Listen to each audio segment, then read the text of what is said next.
हे what's up guys, welcome back once again.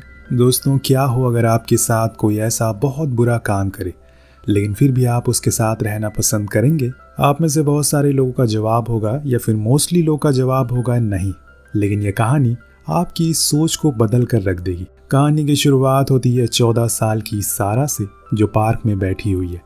वो कुछ पढ़ रही है, तभी बारिश होना शुरू हो जाती है। लेकिन वो उठकर नहीं जाती, बल्कि वहीं बैठी रहती है। इसी दौरान वहाँ एक 22 साल का लड़का आकर उसे छाते का सहारा देता है, जिसके कुछ देर बाद हम सारा को उसके साथ चलते हुए देखते हैं।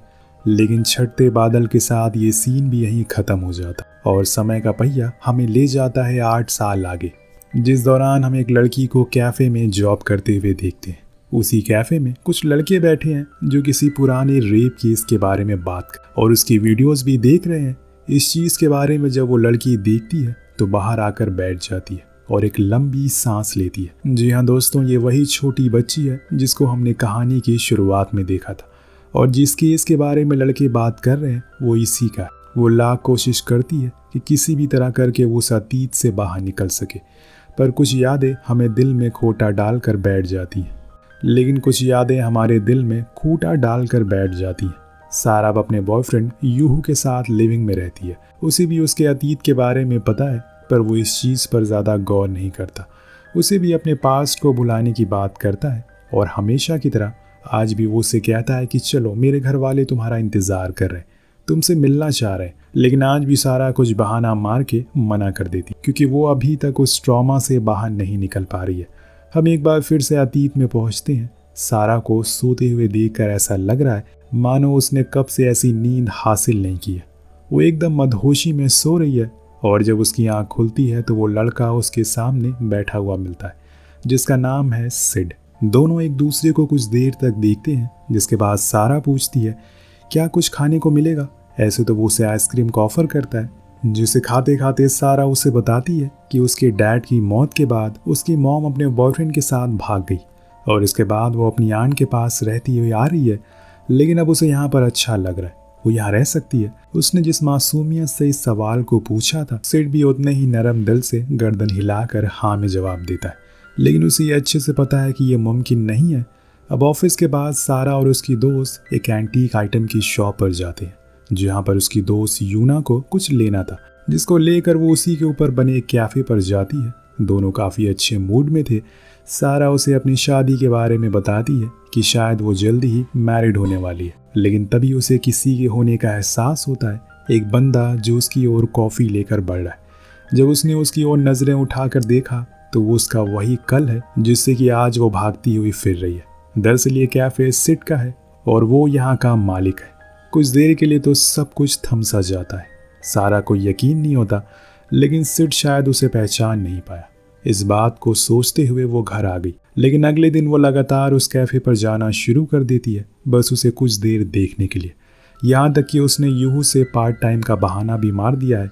कभी उसे देर हो जाया करती है, लेकिन एक दिन वो पकड़ी जाती है, क्योंकि उसके जाने के बाद यूहू ने शॉप पर फ़ोन कर दिया। वहाँ के स्टाफ ने बताया कि वो तो पहले ही निकल चुकी है और उसकी ये रोज़ का देर होना यूहू को ठीक नहीं लग रहा। यही बात वो यूनो से शेयर करती है तो वो कहती है कि अरे इससे अच्छी बात क्या होगी, वो तुम्हारी केयर करता है, उसके पास अच्छी जॉब है, पैसे हैं, तुम्हें तो कल ही उससे शादी कर लेनी चाहिए। सारा के पास कोई जवाब नहीं था। वो खुद कंफ्यूज थी कि वो किस मायाजाल में फंस गई है। उस रात वो फिर से उसी कैफ़े में जाती है और बुक पढ़ते हुए कॉफ़ी को ऑर्डर करती है, जिसे लेकर सीडी आता है। लेकिन आज भी वो उसे कुछ बोल नहीं पाती। कहानी एक बार से हमें वो तीसरी सुबह दिखाती है, जब सारा को सिड के घर रहते हुए कुछ दिन बीत चुके हैं। उसने इन 3 दिनों में काफ़ी पल साथ बिताए हैं। दोनों एक दूसरे को समझने भी लगे। लेकिन जब सारा टीवी पर खुद की मिसिंग की न्यूज़ देखती है तो घबरा जाती है और इसीलिए सिड टीवी को बंद कर देता है। तो वो बोलती है कि उसे घर नहीं जाना है, लेकिन मुझे डर है कहीं पुलिस तुम्हें पकड़ ना ले। तो सिड कहता है कि मुझे डर पुलिस का नहीं है, बल्कि उन राज का है जो अगर दुनिया को पता चल गया तो बहुत कुछ बदल जाएगा। उस रात सारा एक और भयानक राज से पर्दा हटाती है कि कैसे उसकी आंट का 19 साल का बेटा उसके साथ हर रोज़ ज़बरदस्ती करता है। और जैसे ही मैं किसी दरवाजे को खोलने की आवाज़ को सुनती हूँ, मुझे डर लगना शुरू हो जाता है। उसकी बातों को सुनकर सारा सिड के पास आकर बैठ जाता है और दोनों साथ में आइसक्रीम खाने लगते हैं। हम एक बार फिर से सारा को कैफे में देखते हैं, लेकिन आज कुछ बहुत अजीब होता है।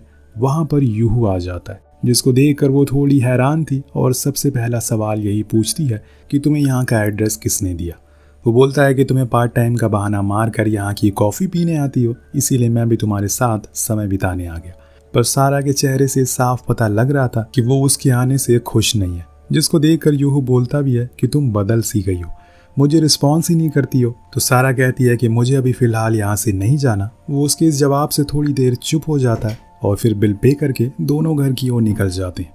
उनके जाने के बाद सिड उसकी ओर देख रहा था, जिससे हमें ये पता चलता है कि सारा का यहाँ होने का एहसास उसे पहले से था, लेकिन उसने अपनी पुरानी यादों को खुरोदा नहीं। अब घर जाने पर यूहू सारा के करीब आने की कोशिश करने लगता है, लेकिन आज उसने मना कर दिया। क्या ये उनके रिश्ते का अंत की शुरुआत है? सोने से पहले सारा ने फिर से वो दिन याद किया जब उसने पहली बार सिड को देखा था। उसे बारिश में भीगती हुए उसने पहला सवाल यही करा कि वो घर क्यों नहीं जा रही है, तो जवाब में कहा कि वो लौट कर नहीं जाना चाहती। तब सिड पूछता है क्या वो उसके घर चलेगी, तो सारा गर्दन हिलाकर हाँ में जवाब देती है। अगले दिन वो उसके कैफे के बाहर ही खड़ी रही पूरा दिन, लेकिन उसके कदमों ने उस चौखट को पार नहीं किया। अब रात होने पर जब कैफे बंद करके सिड बाहर आया तो उसने देखा कि उसके साथ कोई लड़की है। उसने तेज बारिश में उसके घर तक पीछा किया, लेकिन आज वो भी उसे कुछ कह ना सकी। उस अंधेरी रात में जब वो अपने कदम घर की ओर बढ़ा रही थी तो उसे वही दिन याद आता है जब पुलिस ने सिड को लाकर किनारे पर खड़ा कर दिया।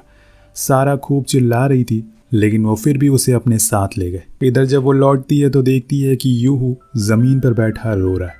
उसकी दादी की तबीयत बहुत खराब है, इसीलिए उन्हें वहाँ जाना होगा। सारा फौरन पैकिंग करती है और गांव के लिए निकल जाती है। वहाँ यूहू के घर वाले सारा को देखकर बहुत खुश होते हैं। उन्हें सारा बहुत पसंद आती है, लेकिन जब सारा को पता चलता है कि यूहू की दादी की आखिरी इच्छा है अपने पोते की शादी करवाना, तो वो परेशान होकर वॉशरूम आ जाती है और मुंह को तेज तेज धोने लगती है। तभी वहाँ यूहू की छोटी बहन आकर एक अजीब सा सवाल उससे पूछती है, क्या भाई आपको भी मारता है? क्योंकि उन्होंने अपनी सारी गर्लफ्रेंड के ऊपर हाथ उठाया। पर सारा के पास कोई जवाब नहीं होता। अब कुछ दिन बाद जब वो घर आ जाते हैं तो सारा कुछ दोस्त उसे एक सोशल मीडिया पोस्ट दिखाते हैं, जिसमें किसी ने उसके पुराने केस के बारे में पोस्ट करा हुआ था और यूहू का रीसेंट एड्रेस भी उसमें लिखा हुआ था, जिसको देखकर वो हैरान हो जाती है, क्योंकि अब वो फिर से उसकी ज़िंदगी खराब नहीं करना चाहती। इसीलिए वो भागते हुए घर की ओर जाती है। उधर जब घर पर यूहू आता है तो सारा घर के बाहर निकल रही थी, जिसे रोककर वो पूछता है कि कहाँ जा रही हो। अब ये सुनकर वो शॉक हो जाती है, क्योंकि उसे उसका नाम कैसे पता? कहीं उसने तो उसके बारे में सोशल मीडिया पर पोस्ट नहीं डाला। यूहू कुछ जवाब नहीं देता, लेकिन उसकी खामोशी सब कुछ बयान कर रही थी, जिससे सारा समझ गई थी कि उसने ही सब कुछ किया है, जिससे कि उन दोनों में काफ़ी बहस भी होती है। और आज यूहू पहली बार अपने असली रूप दिखा देता है, जिससे कि उसने सालों से छुपा कर रखा था। वो सारा को बहुत मारता है और पूरा लहू लुहान कर देता है और फिर ज़बरदस्ती भी करता है, लेकिन अब सारा सहने वाली नहीं है, इसीलिए वो उसके सर पर वार करके वहाँ से भाग जाती है। अब आपको लग रहा होगा कि वो किसी अपने दोस्त के घर जाएगी, लेकिन नहीं, उसके कदम आज भी उसी दिशा की ओर जा रहे थे जहाँ पर सिड का घर पड़ता है। अभी इस बुरे हालातों में उसे सबसे ज़्यादा उसी की ज़रूरत है। जैसे जैसे वो अपने कदम बढ़ा रही है, वैसे वैसे उसे वो दिन याद आ रहा है जब पुलिस सिड को पकड़ने के लिए आई थी। वो भी ये देखकर हैरान थी कि अपहरण हुई लड़की आखिर क्यों अपने घर वालों के पास नहीं जाना चाह रही। इधर देर रात हो चुकी है, सारा की हिम्मत नहीं है उसके घर जाने की, इसीलिए वो उसके घर के बाहर सिमट कर बैठी हुई है। तभी वहाँ सिड आकर उसी अंदाज में पूछता है, क्या तुम मेरे घर चलोगी? वो मुस्कुरा कर गर्दन हिलाती है और फिर घर जाने पर सिड ने उसके घावों को साफ किया, उसे पीने के लिए पानी दिया। तभी सारा रोने लगती है, फिर कहती है कि मुझे माफ़ कर दो, मैं उस दिन पुलिस को ये बता नहीं पाई कि तुमने मेरे साथ कुछ नहीं किया, और ना ही मैं अपने आंट के बेटे के बारे में कुछ उन्हें बता सकती। तुमने मेरी वजह से बहुत कुछ झेला है, मैं उस सारी चीज़ों के लिए माफ़ी मांगती हूँ। सिड बिना कुछ कहे उसके सर पर हाथ फेरते हुए बोलता है कि तुम्हारी कोई गलती नहीं है, तुम्हारी समझ उस समय बहुत कम थी, तुम छोटी बच्ची थी।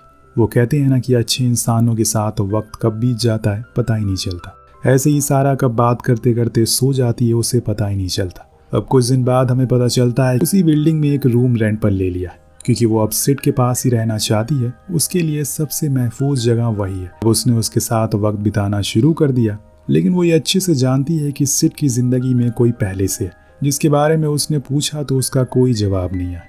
इस बीच सारा पूछती है कि मैं बचपन में कैसी थी। सिड बताता है कि वो और बच्चों की तरह बहुत ही चंचल थी, जो कि अब वो नहीं रही। अब अगले दिन यूनो सारा से मिलती है। वो अब एक सिंगल मदर है, उसके हस्बैंड ने डिवोर्स दे दिया और इसीलिए वो कई लोगों के साथ समय गुजार रही है। इसी उम्मीद में कोई तो होगा जो उसकी और उसकी बेटी को एक्सेप्ट करेगा। इसी उम्मीद में वो आज फिर एक लड़के के साथ ट्रिप पर जा रही है और उसने अपनी बेटी शनाया की जिम्मेदारी सारा को दे दी है। धीरे धीरे वो छोटी बच्ची अब सारा के साथ घुल मिल गई है। उसने अपनी माँ के बिना समय काटना सीख लिया है। एक दिन ऐसे ही डिनर के बाद सारा सिड से पूछती है कि उसके जेल जाने के बाद क्या हुआ था। वो बताता है कि उसके अच्छे बर्ताव की वजह से उसे जेल से जल्दी रिहाई मिल गई, लेकिन उसके घर वालों ने कभी उस पर यकीन नहीं किया। उसे हमेशा स्टोर रूम में बंद करके रखा, पर जब मैं बड़ा हो गया तो मैंने वहाँ से शहर जाने का फैसला किया और तब से मैं यही हूँ। उसकी आवाज़ में जो दर्द है वो सारा समझ सकती है, इसीलिए वो उसे दोबारा माफ़ी मांगती है। अब एक दिन न जाने कहाँ से सारा की बिल्डिंग के बाहर यूहू आ जाता है, उसे पकड़ लेता और उसके साथ ज़बरदस्ती घर चलने को कहता है, लेकिन सारा आड़ी रहती है। वहीं पर यूहू कहता है कि मैंने तुम्हें माफ़ कर दिया, अब चलो घर। तब सारा हैरान होकर पूछती है कि तुमने मुझे किस गुनाह की माफ़ी दी है। तो बोलता है कि तुम एक ऐसे इंसान के लिए हो जिसने तुम्हारे साथ बचपन में इतना गंदा सलूक करा। सारा ने कभी पुलिस को कुछ बताया नहीं, इसीलिए सभी को हमेशा यही लगता है कि जो मीडिया ने दिखाया। लेकिन सारा यहाँ चुप नहीं रहती। वो उसे कह देती है कि वो जैसा भी है कम से कम मुझ पर हाथ तो नहीं उठाता, वो जैसा भी है कम से कम मुझ पर हाथ तो नहीं उठाता। ये जवाब यूहो को सही नहीं लगता। वो पब्लिक प्लेस होने के कारण वो हाथ नहीं उठाता और सारा उसके ऐसे बर्ताव को देखकर वहीं बैठकर रोने लगती है। इधर यूनो को गए हुए काफ़ी टाइम हो गया है, अभी तक उसका कोई मैसेज या कॉल नहीं आया। यहाँ अब शनाया की भी तबीयत बिगड़ने लगी है, जिससे कि उसे फिक्र होने लगती है। उसे अपनी जॉब पर भी जाना होता है, इसीलिए वो शनाया की जिम्मेदारी सिड पर छोड़कर चली जाती है। इधर एक दिन जब शनाया सोकर उठती है तो उसे अपनी माँ की बहुत याद आती है, इसीलिए वो उसके पास जाकर बैठ जाती है, जो किताब पढ़ रहा था। दरअसल जब वो जेल में था तो उसने सारा समय किताब पढ़कर ही बिताया। जिस चीज़ को शनाया देखकर पूछती है, क्या तुम बोर नहीं होते दिन भर बुक पढ़ते पढ़ते? तो सिड कहता है कि हाँ, हो जाता हूँ। तो बच्ची ने पूछा कि फिर क्या करते हो? तो सिड कहता है कि मैं तब किसी अपने को याद करता हूँ जो मुझसे सालों पहले बिछड़ गया था। अब उस बच्ची के मन में हजारों सवाल आने लगते हैं, जिसका जवाब सिड बड़ी ही शांति से देने लगता है। उन्हीं सवालों में से एक था कि कहीं वो उसका पहला प्यार तो नहीं है।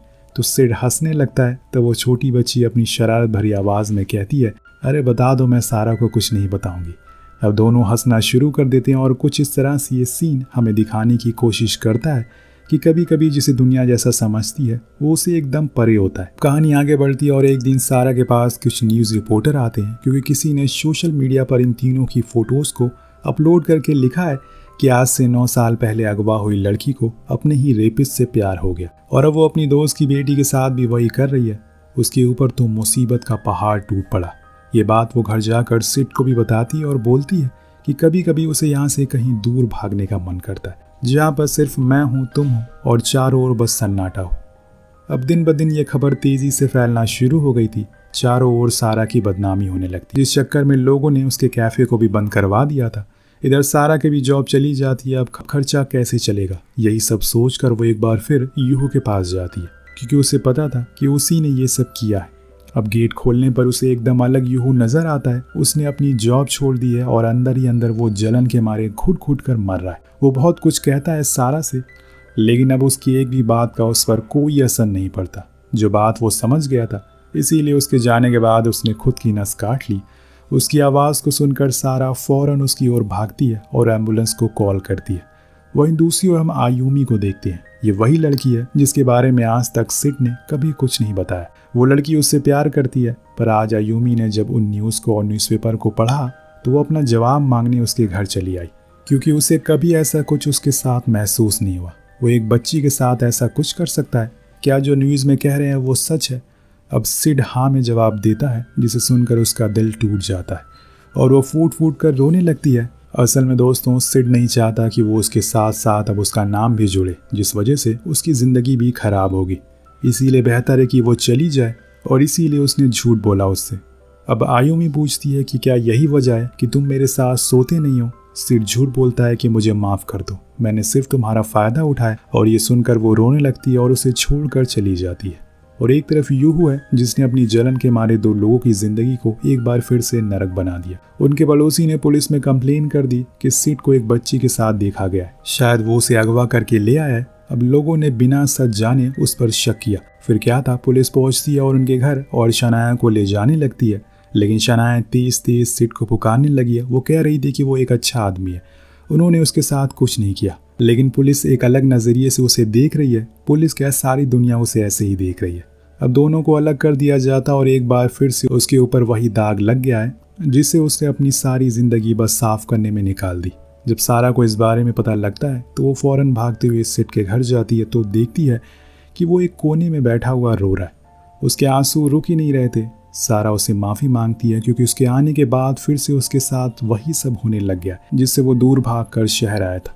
पर यहाँ पर और आज भी वो उसके लिए कुछ नहीं कर पा रही है। ये बोलकर वो जाने लगती है। तभी सिड को न जाने क्या होता है, वो खुद के कपड़े उतारने लगा। आज सिड ने 35 साल की जिंदगी में पहली बार उस राज से पर्दा हटाया जिसको उसने सबसे छुपा कर रखा था।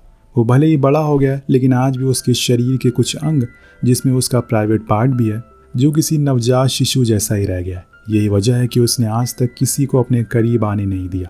यही वजह है कि हमेशा वो अकेले रहा, चुपचाप रहा और सहमा हुआ रहा। उसने सबसे खुद को अलग माना, लेकिन आज उसने सारा से इस दर्द को बांट लिया। सारा भी उसको समझती है, इसीलिए भागने के बजाय वो उसके साथ खड़ी रहती है। उसे गले लगाकर उसके दर्द को वो समझती है। सारा ने समझाया कि सब कुछ ठीक हो जाएगा, हम कहीं दूर चले जाएंगे, किसी ऐसी जगह पर जहां हमें कोई ना जानता हो। आज बरसों के बाद सिड चैन की नींद सो रहा है। सारा उसे सोते हुए देख रही है। उसी दृश्य का एकदम उल्टा है। जब पहली बार सुबह सारा सिड के घर में सोकर उठी थी तब उसने भी चैन की नींद ली और आज उसे उसका कर्ज चुका रही है। पर आपको क्या लगता है कि सारा को पुलिस को जाकर सब सच बता देना चाहिए कि 9 साल पहले जो हुआ उसमें सिड की कोई गलती नहीं थी? अगर वो ऐसा बोल देती तो शायद आज ही हालत नहीं होती।